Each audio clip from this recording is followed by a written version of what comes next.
আজ শ্রাবণ মাসের তৃতীয় সোমবার, তো মহাদেবের পুজো দিতে চলে আসলাম।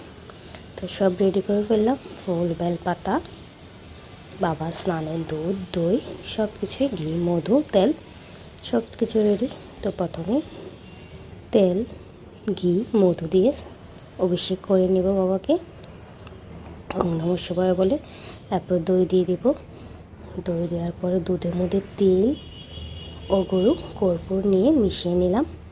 তারপর বাবাকে দুধ দিয়ে অভিষেক করিয়ে তারপর জল দিয়ে অভিষেক করে দেব।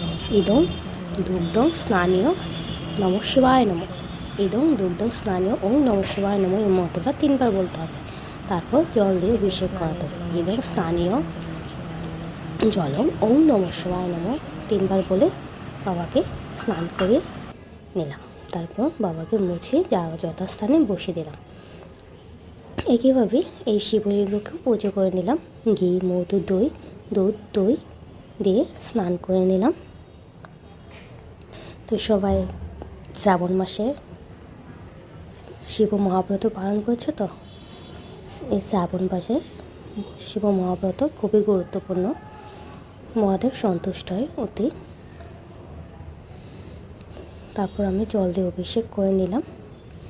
এখন চন্দন দেব, এসো গন্ধ নমঃ শিবায় নমঃ বলে 3 বার চন্দন দিয়ে দেব। তারপর ফুল বেলপাতা দিয়ে দেব, বেলপাতা দিয়ে বলতে হবে এসো সচন্দনম বিল্লপত্র নমঃ শিবায় নমঃ, তাও 3 বার বলতে হবে। তারপর নমঃ শিবায় এতে গন্ধপুষ্পে নমঃ ফুল দিয়ে বাবাকে আমি মনের মতো করে সাজিয়ে নিলাম। একটা নীলকণ্ঠ ফুলও পেলাম না আজকে, খুব কষ্ট লাগলো। যাক, যা পেয়েছি তাই সন্তুষ্ট, বাবাকে ফুল দিয়ে সাজিয়ে দিতে পেরে। সবাই মিলে বলি হর হর মহাদেব। এখন বাবাকে আরতি করে নেব। দেখো আমার ভোগ সাজানো হয়ে গেছে, আমি ভোগ সাজিয়ে নিলাম। যা দেখো তারকেশ্বর বসে আছে মহেশ্বর, যা দেখো তারকেশ্বর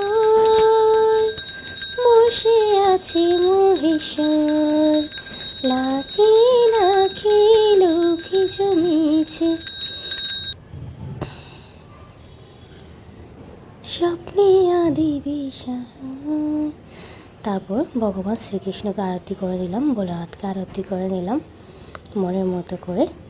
তো সবাই পুজো দেওয়া সুসম্পন্ন হয়েছে। তো আজকে মহা সোমবারের আমার পুজো দেওয়া সুসম্পন্ন হয়ে গেল। তো সবাই ভোগ দর্শন করো, ভোগ দর্শনে দুর্ভাগ্য কাটে।